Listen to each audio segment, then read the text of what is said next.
தர்மம் என்றால் என்னன்னு பார்த்தோம்னால், நாம் ஆசைப்படக்கூடிய ஒரு பொருளை அடைவதற்கு வேதம் என்னென்ன வழிகளை சொல்லுகிறதோ அந்த வழிக்கு தர்மம் தர்மம்னு பெயர். நமக்கா இன்னொரு 10 வழிகள் கூட தோணலாம், ஆனா வேதத்தில் எது சொல்லப்பட்டுள்ளதோ அதற்கு தர்மம்னு பெயர். அப்ப அந்த தர்மம் உலகத்தை தாங்குகிறதான்னு பார்த்தால், அந்த வேதத்தின்படி சொல்லப்பட்ட வழியை பின்பற்றினால்தான் நல்ல விதமாக அந்த பயனை அடையலாம். நான் உழைத்து சம்பாதித்தேன்னால் யாருக்கும் துன்பம் கொடுக்காமல் எனக்கும் பிற்காலத்தில் எந்த பாதிப்பும் வராமல் பணத்தை சம்பாதிச்சிடலாம். திருடி சம்பாதித்தேன் என்றால் இன்னொருத்தருக்கும் கஷ்டம் கொடுக்க போறேன், பிற்காலத்தில் காவலாளி வந்து என்னை பிடிக்கத்தானே போறார்.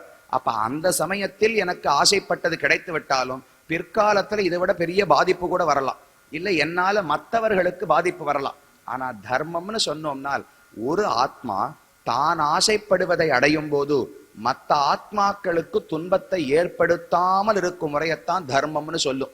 வேதம் எப்பவுமே என்ன வார்த்தையை என்ன ஒரு வழியை சொல்லுகிறதோ அது மற்றவர்களை அடக்கி விட்டு ஒருவன் மட்டும் முன்னேறுவதற்காக வழியை சொல்லாது. ஒரு சமூகமாக அனைவரும் தான் முன்னேற வேண்டும்.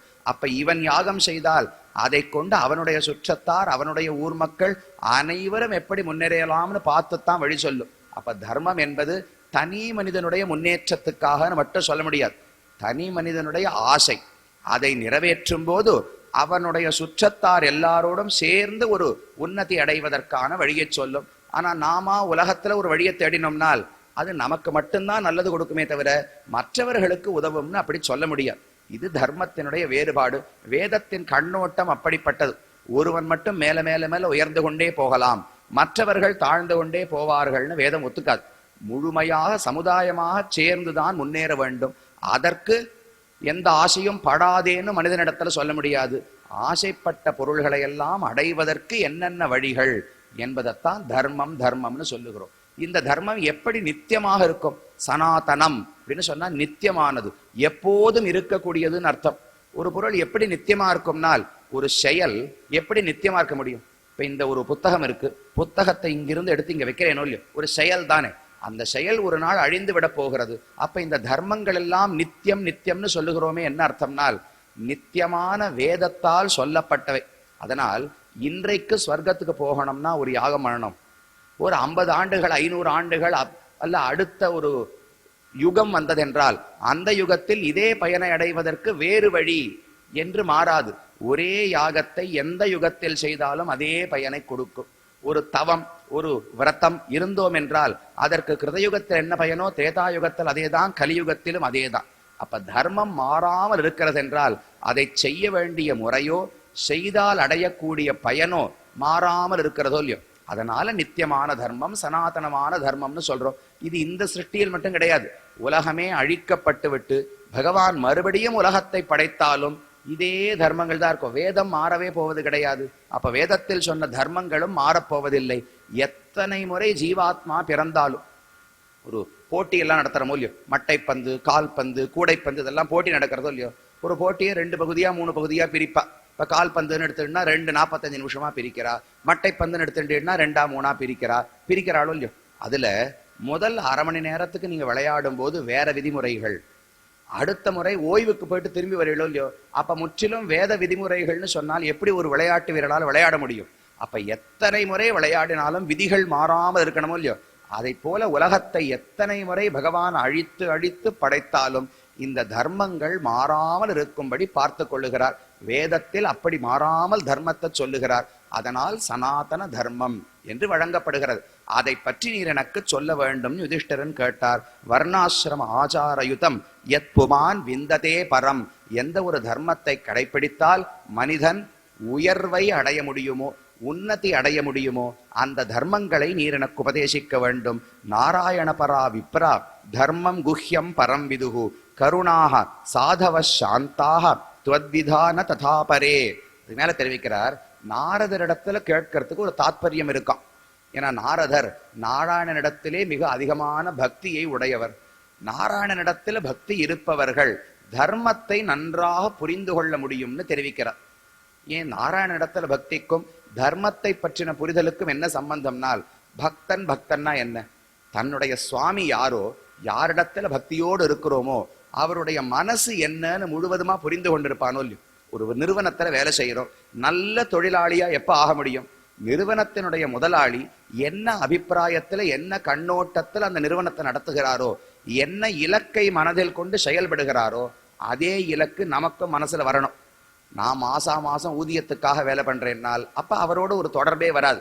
அவர் எதை சாதிக்கணும்னு பார்க்கிறாரோ அது எனக்கும் முக்கியம், அதை நானும் ஆசைப்படுகிறேன்னு சொன்னாதான் ரெண்டு பேரும் சேர்ந்து ஒன்றுபட்டு வேலை செய்ய முடியும். அப்ப பக்தன்னு சொன்னால் நாராயணனுடைய மனது என்னன்னு அவனுக்கு தெளிவாக தெரிந்து விட போகிறது.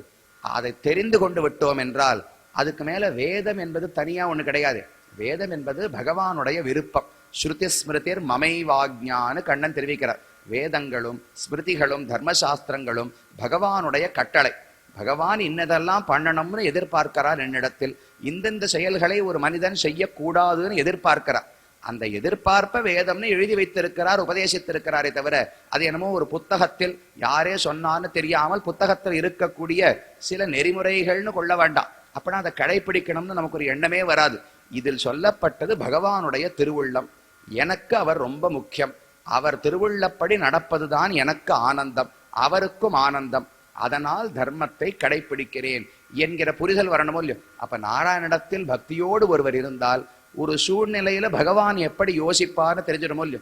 ஒரு பெரிய பாபம் செய்தவர் காலிலே வந்து விழுந்து மன்னிப்பு கேட்டார்னால் என்ன பண்ணணும்னு தெரியலையே, தர்மசாஸ்திரங்கள் என்ன சொல்லும்னு உடனே ஆராய முடியாது. அப்ப என்ன பண்ணணும்? பகவானை பத்தி நினைப்போம். ஒரு காக்காசுரன் தவறு செய்து விட்டு ராமன் காலில் வந்து விழுந்தார், மன்னித்து விட்டார். சிசுபாலன் தவறு செய்துவிட்டு கடைசியில கண்ணன் யாருன்னு உணர்ந்து கொண்டார், மோட்சமே கொடுத்து விட்டார். விபீஷணன் ராவணனுக்கு தம்பியாக இருந்தாலும் வந்து காலில் விழுந்த உடனே மன்னித்து விட்டார். ஆக பகவானுடைய திருவுள்ளம் எப்பேற்பட்ட பாபியாக இருந்தாலும், நமக்கு தீமையே ஒருவன் செய்திருந்தாலும் அவன் சரணம்னு சொல்லி வரும்போது ரட்சிக்க வேண்டும் என்று திருவுள்ளம் தெரிஞ்சிருமோ இல்லையோ. அப்ப தர்மசாஸ்திரத்தை பார்க்கணும் தேவையே கிடையாது. ஒரு பூதங்களை ஜீவராசிகளை துன்புறுத்தலாமா வேண்டாமா அப்படிங்கிறதுக்கு தர்மசாஸ்திரத்தையா பார்க்கணும். பகவானுடைய திருவுள்ளம் என்னன்னு தெரிந்து விட்டால் யாரும் இன்னொருத்தர துன்பப்படுத்தவே கூடாது. அனைவரும் சௌஹார்தத்தோடு எல்லாரும் நன்னா இருக்கணுங்கிற எண்ணத்தோடு வாழணுமே தவிர ஒருவர் மற்றொருவரை வதைக்க கூடாதுன்னு பகவானுடைய சரித்திரத்திலையும் தெரிஞ்சுக்கலாம். அது தெரிந்து விட்டால் வேத புத்தகத்தை படித்து தர்மசாஸ்திரத்தை படிச்சு தெரிஞ்சுக்கணுங்கிற தேவை கிடையாது. வேத தர்மத்துக்கான பிரமாணங்களை சொல்லும் போதே வேதோகிலோ தர்ம மூலம் ஸ்மிருதிசீலேச்ச தத்விதாம் ஆச்சாரச்சைவ சாதுனாம் ஆத்மனஸ்துஷ்டிரேவச்சன்னு தெரிவிப்பார்கள். ஒரு இடத்தில் தர்மம் என்ன, நான் எப்படி நடந்து கொள்ள வேண்டும்னு புரிந்து கொள்ள வேண்டும்னால் முதல்ல வேதத்தை படிச்சா தெரிஞ்சுக்கலாம். அடுத்தது வேதத்தை கற்றுணர்ந்த ரிஷிகள் அவர்கள் எழுதி வைத்த தர்மசாஸ்திரங்கள் இருக்கு, அதை படித்தால் தெரிந்து கொள்ளலாம். மூணாவது பெரியோர்களுடைய நடத்தை, ஆச்சாரம், பெரிய சான்றோருடைய நடத்தை இருக்கும் இல்லையோ, அதை பார்த்து எது சரின்னு புரிந்து கொள்ளலாம். நாலாவது ரொம்ப நாளா ஒருத்தர் தர்மத்தை கடைப்பிடித்து பழகி இருந்தார் வச்சுங்களேன், ஒரு சூழ்நிலையில் அவர் மனதில் என்ன தோன்றுகிறதோ அதுவே தர்மமா இருக்கும். அவர் தர்மம் என்னன்னு தேடி போக வேண்டாம். ஒரு புஸ்தகத்தை நாம நிறைய படித்து இந்த புஸ்தகம் என்ன சொல்றதுங்கிற தாத்பரியம் நமக்கு புரிந்து விட்டால் அப்ப நாளைக்கு ஒரு சூழ்நிலை வரும்போது இந்த இடத்துல பகவான் எப்படி நடப்பார், சாஸ்திரத்துல என்ன சொல்லியிருப்பார்னு தேட வேண்டாம். நமக்கா மனசுல ஒரு நல்ல எண்ணம் தோன்றுமோ இல்லையோ, அந்த எண்ணம் தான் தர்மமா இருக்குமா. ஆத்மனஸ்துஷ்டிரேவச்ச. அப்படி பெரியோர்கள் சிறந்த பக்தர்களுக்கு மனசுல என்ன தோணுகிறதோ அது சாஸ்திரார்த்தமா இருக்கும். சாஸ்திரம் என்னன்னு பார்த்து அவர்கள் பின்தொடர தேவை கிடையாது. பக்தர்கள் எதை செய்தார்களோ அதை பின்தொடர்ந்து சாஸ்திரம் வருமா. இலக்கணம் எல்லாம் வகுக்கிறோமோ இல்லையோ, முதல்ல இலக்கியம் வருமா இல்ல முதல்ல இலக்கணம் வருமா? பாணினி சம்ஸ்கிருதத்துக்கு சூத்திரங்கள் எழுதுகிறார், தொல்காப்பியர் தமிழுக்கு இலக்கணம் எழுதுகிறார்.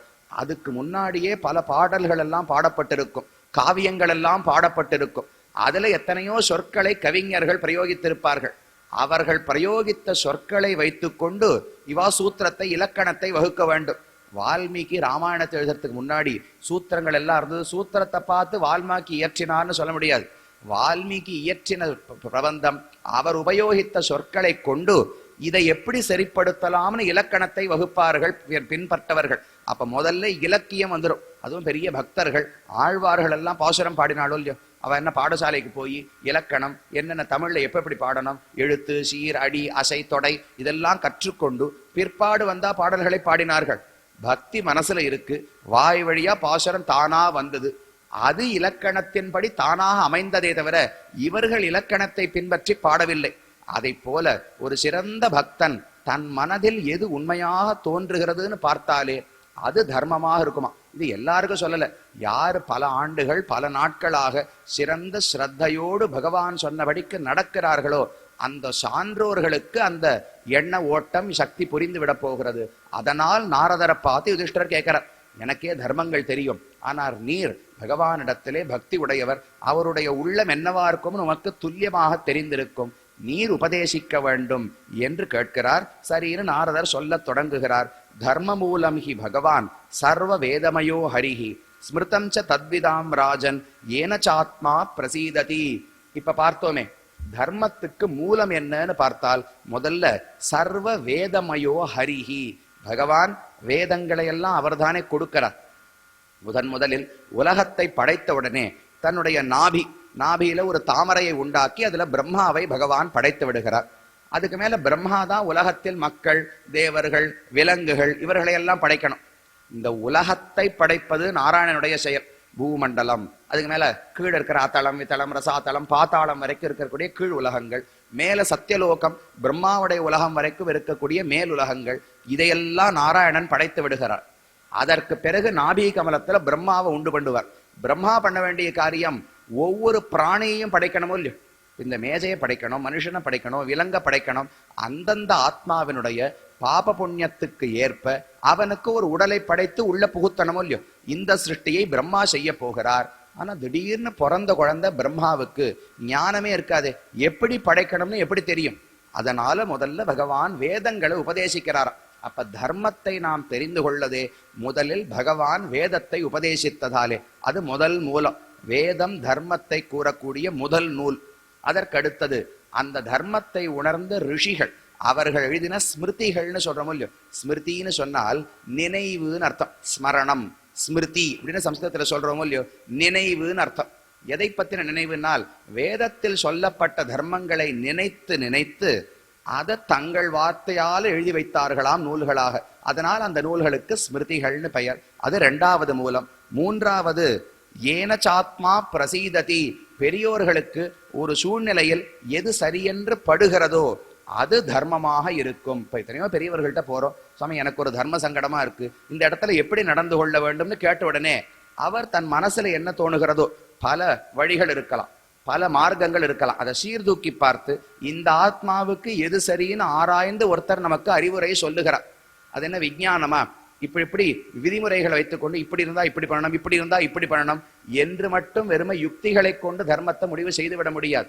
அந்த ஆத்மாவனுடைய சூழ்நிலை, அவனுடைய மனோநிலை, பாவம் இதையெல்லாம் பார்த்து அறிவுரை சொல்றாளோ இல்லையோ, அவளுக்கு மட்டும் எப்படி தெரியறதுனால் அத்தனை ஆண்டுகள் அந்த தர்மம் என்ன போக்கிலே செல்லும், பகவான் எப்படி தர்மத்தை அமைத்திருக்கிறார் என்கிற சூக்ஷ்மம் மர்மத்தை அறிந்து விடுகிறார்கள்.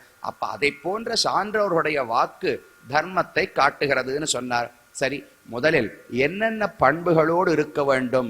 மேல கிரகஸ்தனா, பிரம்மச்சாரியா, வானப்பிரஸ்தனா, சந்நியாசியா, மோட்சத்தை ஆசைப்படுபவனா, இந்த உலகத்தை ஆசைப்படுபவனா, யாராக வேண்டுமானாலும் இருக்கலாம். யாருக்குமே இந்த அடிப்படை பண்புகள் கண்டிப்பாக வேண்டும்னு ஒரு 30 பண்புகளை தானும் பட்டியலிடுகிறார். என்னென்னு சுருக்கமா பார்க்கலாம், ரொம்ப விரிவா பார்க்கணும்னு தேவை கிடையாது. படிச்சாலே என்ன நமக்கு புரிந்துவிடும். முதல்ல சொல்றார், சத்தியம், தயா, தபஹா, சௌச்சம், திதிக்ஷா, ஈக்ஷா, சமஹா, தமஹா. அதுக்கு மேல அஹிம்சா, பிரம்மச்சரியம் ச, தியாகா, ஸ்வாத்தியாயா, ஆர்ஜவம். முதல்ல ஒரு 13 விஷயங்கள், 13 தர்மங்கள், பண்புகளை பற்றி தெரிவிக்கிறார். சத்தியம், சத்தியம்னு சொன்னால் உண்மையை பேசுவது என்று பொதுவாக நாம் கொண்டிருக்கிறோம். ஆனா அப்படின்னு மட்டும் சொல்ல முடியாது. சத்தியம், சத்தியம்னா என்னன்னால் பிராணிகளுடைய நன்மையை குறித்து பேசப்படுவதற்கு சத்தியம்னு பேராம். அப்போ உண்மையா இருக்க வேண்டாமானால் சில இடங்களில் உண்மைக்கு புறம்பாக இருந்தாலும் ஒருவனை ரட்சிக்கும் நாள் அதை சொல்லுவதில் தவறு கிடையாதுன்னு தெரிவிக்கிறார்கள். இப்ப நாம ஒரு இடத்துல இருக்கோம், அங்க ஒரு பசுமாடு ஓடி வருது. ஓடி வந்த உடனே பின்னாடி ஒரு கோவிலுக்குள்ள ஓடிடுறதுன்னு வச்சுங்களேன். பின்னாடியே ஒருத்தர் கையில கத்தி வச்சுன்னு வந்தா, இந்த பசுமாடை இப்பவே கொல்ல போறேன்னு ஓடி வந்து மாடு எங்க போச்சுன்னு என்கிட்ட கேட்டார். நான் உடனே கண்ணன் சத்தியத்தோடு இருக்கணும்னு சொல்லியிருக்கார், யாருக்கிட்டயுமே பொய் பேசக்கூடாது, அதனால இவர்கிட்ட நேர்மையா சொல்லணும், மாடு கோவிலுக்குள்ளதான் போச்சு, அங்க போய் நீர் வெட்டிக்கலாம் அப்படின்னு சொல்றது சத்தியமாகுமா? சத்தியம் பூதஹிதம் புரோக்தம்னு தெரிவிக்கிறார்கள். ஜீவராசிகளுடைய நன்மைக்காக எது சொல்லப்படுகிறதோ அதுக்குத்தான் சத்தியம்னு மதிப்பு. அது பொய்யா இருக்கலாமானால் தேவைப்படும் இடங்களில் பொய்யாகவும் இருக்கலாம். அந்த மாடு எங்க போச்சுன்னு கேட்ட உடனே அது கிழக்கு பக்கம் எங்கேயோ ஓடி போச்சு, நீ அங்க போய் தேடுன்னு சொல்லி துரத்தி வந்தவரை அனுப்பி விட்டோம்னால் மாட்டை ரட்சித்து விட்டோமோ இல்லையோ, அதை போல எத்தனையோ சூழ்நிலைகள் வரும். ஆனா சத்தியம் பேச வேண்டும் என்றால் பூதங்களுக்கு எது நன்மை அளிக்குமோ அதை பேசுவது சத்தியம்னு சொல்லப்படுகிறது. ஆனா சத்தியம் பேசும்போது சில பேர்லாம் சொல்லுவா, சுவாமி நான்லாம் வெட்டு ஒண்ணு துண்டு ரெண்டுன்னு பேசுவேன், எது உண்மையோ யாரு தப்பு பண்ணாலும் அவ மூஞ்சிக்கு நேர தவறை சொல்லி விடுவேன், இன்னார் இணையார்னு பார்க்க மாட்டேன், அவ நாளைக்கு கோபித்துக் கொள்வார்களோன்னு பார்க்க மாட்டேன்னு சொல்லுவா. அது நல்லது தானே. சத்தியம் பேச வேண்டும், மக்களுக்கு எது நன்மையோ அதை எடுத்து உரைக்க வேண்டும். அதுல அவ புண்படுவாளா மாட்டாளான்னு பார்க்க முடியாதல்லவா அப்படின்னு நமக்கும் தோணும். ஆனா அதுக்கு மேல சாஸ்திரம் சேர்க்கிறது, சத்தியம் பூதகிதம் புரோக்தம், ஜீவராசிகளுடைய நன்மைக்காக சொல்லப்படுவதுதான் சத்தியம். ஆனால் சத்தியம் ப்ரூயாத் பிரியம் ப்ரூயாத் ந ப்ரூயாத் சத்தியம் அப்பிரியம் பிரியம் ச நான்ருதம் ப்ரூயாத் ஏஷ தர்ம சனாதனஹான்னு ஒரு புராண வச்சனம். சத்தியம் ப்ரூயாத், உண்மையைத்தான் சொல்ல வேண்டும். ஒருவனுக்கு எது நன்மை அளிக்குமோ அதைத்தான் எடுத்து சொல்ல வேண்டும். ஆனால் அதற்காக கடுமையாக சொல்ல வேண்டும்னு தேவையே கிடையாது. பிரியம் ப்ரூயாத்னு சேர்த்துது. பிரியம்னால் எப்படி சொன்னால் அவன் ஏற்றுக்கொள்வானோ அப்படி சொல்லணுமோ இல்லையோ. வெட்டு ஒண்ணு துண்டு ரெண்டுன்னு என்னுடைய நேர்மையை காட்டுவதற்காக பேசுவது சத்தியம் கிடையாது. அவனுக்கு நல்லது ஏற்பட வேண்டும். எப்படி சொன்னால் நன்மை ஏற்படுமோ அப்படி பேசுவதற்குத்தான் சத்தியம்னு பெயர். இப்ப ராவணன் சீதையை அபகரித்து கொண்டு வந்து அசோகவனத்திலே சிறை வைத்திருந்தான். அவனிடத்துல எப்படியாவது பேசி சீதையை திரும்பவும் ராமனிடத்துல சமர்ப்பிக்க வைக்கணும்னு விபீஷணனுக்கு ஆசை. எத்தனையோ வகையில பேசி பார்த்தா. முதல்ல ராவணனிடத்தில் சொன்னது, ராவணா நீ ரொம்ப பெரிய தர்மசீலன், எவ்வளவு நாளா புண்ணிய செயல்களை செய்து வருகிறாய், உனக்கு தெரியாத தர்மங்கள் எதுவுமே கிடையாது. யார் ராவணனை பார்த்து விபீஷணன் சொல்லக்கூடிய வார்த்தை, உனக்கு தெரியாத தர்மமே கிடையாது. அப்போ ஒரு அரசன் இதை போல வேறு ஒருவருடைய மனைவியை அபகரிக்க கூடாதுன்னு உனக்கு தெரியாதா? இது தர்மத்துக்கு புறம்பானது, உன்னுடைய பெருமைக்கு தகாதது. நீ சண்டை போட்டு ஒருத்தரை தோற்கடித்து அவன் மனைவியை திருமணம் செய்து கொண்டு வந்தாய், இல்ல அவன் பெண்ணை திருமணம் செய்து கொண்டு வந்தாய்னா சரி, சத்திரியனுக்கு பொருந்தும்னாது ஒத்துக்கலாம். நீ சண்டையும் போடாமல் கபட்டமாக திருடி கொண்டு வந்தாய், இது உன்னுடைய யசஸ், உன்னுடைய புகழுக்கு, தார்மிகன்கிற உன்னுடைய பெயருக்கு பொருந்தாதுன்னு சொல்லுகிறார். முழு பூஷணிக்காய சோத்துல மறைக்கிற அவன் தார்மிகனா? அதர்மத்தையே செய்து பொல்லா அரக்கன் என்று ஆண்டாள் தெரிவிக்கிறார். அப்ப அத்தனை பாபங்களை செய்த ராவணனிடத்தில் விபீஷணனுக்கு வேண்டியது என்ன? எப்படியாவது சீதையை திரும்ப கொடுக்க வைக்கணும். அதற்கு இவனுடைய அகங்காரத்துக்கு ஆனந்தமா பேசி பேசித்தான் இவனை கொடுக்க வைக்க முடியும்னால், தார்மிகன்னு சொல்றதுல விபீஷணனுக்கு ஒரு கூச்சமும் கிடையாது. உனக்கு இருக்காத புகழே கிடையாதுன்னு சொல்லுவதில் எந்த கூச்சமும் கிடையாது. அப்படி சொன்னால்தான் வேலை நடக்கும். அந்த வேலை சுயநலமா இருக்கக்கூடாது. சுயநலத்துக்காக நான் பொய் சொன்னேன்னா அது தவறு. பூதஹிதம், உலகத்துக்கே நன்மை, ராட்சச குலமே வாழ்ந்திருக்குமோ இல்லையோ, அதைத்தான் அவர் பிரார்த்திக்கிறார். பிரசீதே ஜீவேம சபுத்திர பாந்தவாக பிரதீயதாம் தாசரதாய மைதிலி. எத்த சொன்னாலும் ராவணன் கேட்கவில்லை. கடைசியில பிரார்த்திக்கிறார், ராவணா இவ்வளவு செல்வத்தை சேர்த்திருக்கிறாய், பெரிய குடும்பத்தோடு மக்களோடு இருக்கிறாயே, இதோடு இன்னும் கொஞ்ச நாள் வாழணும்னு ஆசை இருக்கா இல்லையா? மக்கள் ஆனந்தமா இருக்கணும், உன் குழந்தைகளோடு நீ ஆனந்தப்படணும்னால் தயவு செய்து சீதையை திரும்ப கொடுத்து விடு. இல்லாவிட்டால் குலமே அழிந்து போகும். நீ ஒருவன் அழிய போறது கிடையாது, ராட்சச குலமே அழிந்து போக போகிறது, தவறு செய்யாதேன்னு சொல்லுகிறார். அப்ப முதலில் நீ ரொம்ப தார்மிகன், உனக்கு தெரியாத தர்மமே கிடையாது, சீதையை கொடுன்னு சொன்னார். அதுவும் பொய். அடுத்தது சொன்னார், இது இன்னும் ஆச்சரியமா. ராவணா சீதை எப்போ அசோகவனத்துக்குள்ள வந்தாளோ அப்போதிலிருந்து எங்க பார்த்தாலும் லங்கையில நிறைய அபசகுணங்கள் எல்லாம் கண்ணில் படுறது. திடீர்னு பாம்புகள் எல்லாம் உள்ள வருது, ஓநாய்கள் எல்லாம் கத்துறது, வீடெல்லாம் பத்திண்டு எரியது, அகால மரணம், தேவையில்லாத காலத்தில் சின்ன வயசுலேயே மரணம் எல்லாம் பலரும் எய்தி விடுகிறார்கள். அதனால இந்த சீதைக்கு ராசி கிடையாது போல் இருக்கு, இவ வந்ததிலிருந்து நம்ம ஊருக்கு நாசம்தான் ஏற்படுகிறது, அதனால சீதையை திரும்ப கொடுத்து விடுன்னு ராவணனிடத்துல விபீஷணன் சொல்லுகிறார். இதை சீதை கேட்டா என்ன சொல்லியிருப்பா? நான் தான் மகாலட்சுமி, நான் வருவேனா வருவேனான்னு ஊர் முழுக்க காத்து கொண்டு பிரார்த்தித்து கொண்டிருக்கிறது. அப்பேற்பட்டவள் லங்கைக்கு வந்தால் இவ வந்ததிலிருந்து அபசகுணமா இருக்குன்னு ஒருத்தர் சொல்லுவாரானால், சொன்னாலும் ராவணன் மனசு மாறும்னா சொல்லணும்னு விபீஷணனுக்கு எண்ணம். ஒண்ணு சீதையை தாழ்த்தி சொல்லணும், இல்ல ராவணனை உயர்த்தி சொல்லணும். இல்லாவிட்டால் ராமன் எல்லாம் உனக்கு ஒரு பொருட்டா? அவனோடெல்லாம் சண்டை போட்டால் உன்னுடைய வீரத்துக்கே இழுக்காகிவிடும், உனக்கு சமமானவர்களோடு தான் யுத்தம் செய்ய வேண்டும், அதனால் இந்த சண்டை வேண்டாம்னு விபீஷணன் சொல்லி பார்க்கிறார். அப்ப அனைத்துமே சத்தியம் கிடையாது, பொய்னு சொல்லிடலாமான்னால் பூதஹிதம் புரோக்தம், மக்களுடைய நன்மைக்காக தன்னுடைய அரக்கர் குலம் வாழ வேண்டும்ங்கிறதுக்காக சொன்னாரோ இல்லையோ, அப்ப பொய்ன்னு சொல்லவே முடியாது. இது அனைத்துமே சத்தியம்னு தான் எண்ணப்பட வேண்டும். அப்ப சத்தியம்னு சொன்னால் எல்லாருடைய நன்மைக்காக சொல்லப்படக்கூடிய வார்த்தை. சொல்லும் போது விபீஷணன் எங்கேயுமே கடிந்து பேசவே இல்லை. சுனிவிஷ்டம் ஹிதம் வாக்கியம் உக்தவந்தம் விபீஷணம் அப்ரவீத் பருஷம் வாக்கியம் ராவண காலச்சோதிதகான்னு வால்மீகி தெரிவிக்கிறார். சுனிவிஷ்டம் ஹிதம் வாக்கியம், நல்ல வார்த்தை சொன்னார். ஆனா ரொம்ப பிரியமா சொன்னாராம். காதுல கேட்கும் போதே இனிமையாக இருக்கும்படி விபீஷணன் வார்த்தை சொன்னான். அதுவும் ரொம்ப முக்கியம். உண்மை சொல்ல வேண்டும், நல்லதை எடுத்து சொல்ல வேண்டும், ஆனால் பிரியமான முறையில் சொல்ல வேண்டும். கனி இருப்ப காய் கவர்ந்தற்றுன்னு வள்ளுவர் தெரிவிக்கிறாரோ இல்லையோ, நல்ல சொற்களைத்தான் பயன்படுத்தணும். எப்படி சொன்னால் அவன் மனம் ஆனந்தமா ஏற்றுக்கொள்ளுமோ. ஒருத்தரை பழி சொல்லி ஏற்றுக்கொள்ள வைப்பதோ, ஐயோ நான் தவறு பண்ணிட்டேனோன்னு நினைக்க வைத்து ஏற்றுக்கொள்ள வைப்பதோ நல்லது கிடையாது. அது பிற்காலத்துல அவருக்கே கெடுதலா போறது. அப்ப உண்மையை உணர வைத்து செய்ய வைக்கணும். அத சத்தியம்னு தெரிவித்தார். அடுத்தது தயா. தயான்னு சொன்னால் ஒருத்தர் துன்பப்படுகிறான்னு பார்த்த உடனே மனசு இறங்கணுமோ இல்லையோ. நான் ஏதாவது உதவி செய்ய முடியுமா? அது யாராக வேணாலும் இருக்கலாம். என்னுடைய மனைவி மக்கள், என்னுடைய உற்றார் உறவினருக்கு மட்டும்தான் வேணும்னு கிடையாது. விரோதியாகவே இருந்தாலும் அவன் துன்பப்பட்டாலும் இறங்கி போய் அவனுக்கு உதவ வேண்டுமா. அத்வேஷ்டா சர்வபூதானாம் மைத்ரஹா கருணையேவச்சன்னு கண்ணன் கீதையில தெரிவிக்கிறார்.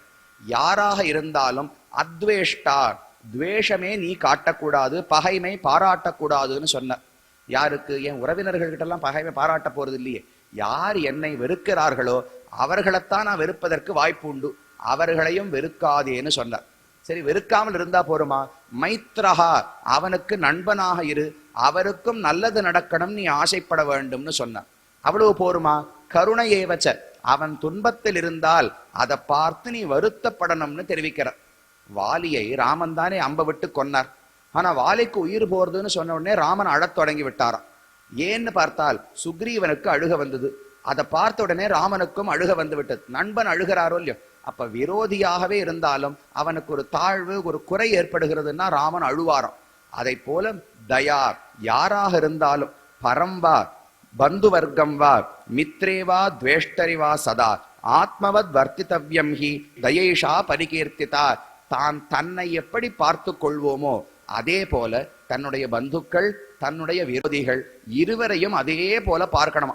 நமக்கு ஒரு கஷ்டம் வந்தா எவ்வளவு வேகத்தோட அதை நிவர்த்தி பண்ணுவதற்கு முயல்வோமோ, அது உலகத்தில் யாருக்கு வந்தாலும் முயலும் குணத்துக்கு தயான்னு பெயர். அது இரண்டாவது சொன்னார். தபஹா, தபஸ்ன்னு சொன்னால் உடலை வருத்தி கொண்டு நாம் செய்யக்கூடிய சில விரதங்கள். இப்போ ஏகாதசி விரதம் இருக்கும், சாப்பிடாம இருக்கிறது கஷ்டமா தான் இருக்கும். ராத்திரி தூங்காம வேற இருக்கணும்னு சொல்றா. தசமி அன்னைக்கே ஒருவேளை தான் சாப்பிடலாமா. தசமி அன்னைக்கு ராத்திரி சாப்பிடக்கூடாது. ஏகாதசி அன்னைக்கு முழுக்க பட்னி இருக்கணும். ஏகாதசி அன்னைக்கு ராத்திரி விழித்து கொண்டு பகவானை பத்தி பாடிக்கொண்டு ஸ்மரணம் செய்து கொண்டு இருக்க வேண்டும். துவாதசி அன்று காலை குளித்து ஆராதனத்தை முடித்து பிறகு பாரண செய்யலாம், உணவை உண்ணலாம். இவ்வளவு பெரிய விரதம் பண்ணா உடலை வருத்தித்தானே ஆக வேண்டும். ஆனால் அதைத்தான் சாஸ்திரம் விரதம் தபஸ்ன்னு சொல்லுகிறது. தவம்னு சொன்னா நாம உடனே மலைக்கு மேல ஒத்தக்கால நின்று இருந்தார், இல்ல நெருப்புக்கு நடுவில் நின்று தபஸ் பண்ணார்லாம் கேள்விப்படுற போல ரிஷிகளை பத்தி. எதற்கு செய்கிறார்கள்னால் உடலை வருத்தி கொண்டு என்னுடைய போகங்களை குறைத்து கொண்டு, என்னென்ன இன்பங்களுக்கு நான் பழகி இருக்கிறேனோ அதில் சிலவற்றை குறைத்து கொண்டு ஒரு உயர்ந்த இலக்குக்காக நான் இதை விட்டு கொடுக்க தயார் என்று காட்ட வேண்டுமோ இல்லையா. அப்பதான் ஒரு விஷயத்துல இருக்கிற ஆசை தெரிய போறது. அதை பண்ணா என்ன பண்றா, உடனே தேவர்கள் எல்லாம் வந்து வரம் கொடுக்கறா. ராவணன் கூட தான் தபஸ் பண்ணார், ஹிரண்யகசிபு தபஸ் பண்ணார். அப்ப தன் உடலை வருத்தி கொண்டு ஒரு தெய்வத்துக்கு நாம் தியானம் செய்தோம் என்றால் அது அந்த தெய்வத்துக்கு ஒரு ஆனந்தத்தை கொடுக்கிறது. அதை தபஸ்ன்னு தெரிவித்தார். சௌச்சம், தபஸ் நாம் என்ன பண்ணலாம், நாம மேல உச்சியில போய் ஒரு தியானம் செய்வதோ கடலுக்குள் இருந்து தியானம் செய்வதோ செய்ய முடியாது. நமக்கு கொடுக்கப்பட்ட விரதங்கள், அடிப்படையா ஏகாதசி விரதம் கண்டிப்பா இருக்கணும்னு சொல்லியிருக்காரோ இல்லையோ, அதை போன்ற விரதங்களையாவது கடைபிடிக்க வேண்டும்.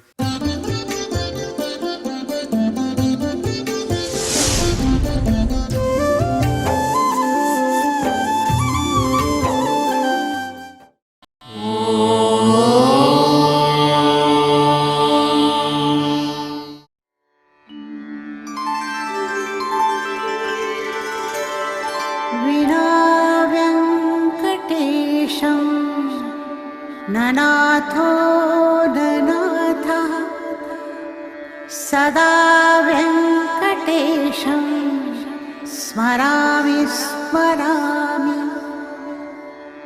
हरे वेङ्कटेश प्रसीद प्रसीद प्रियं वेङ्कटेश प्रयच्छ प्रयच्छ।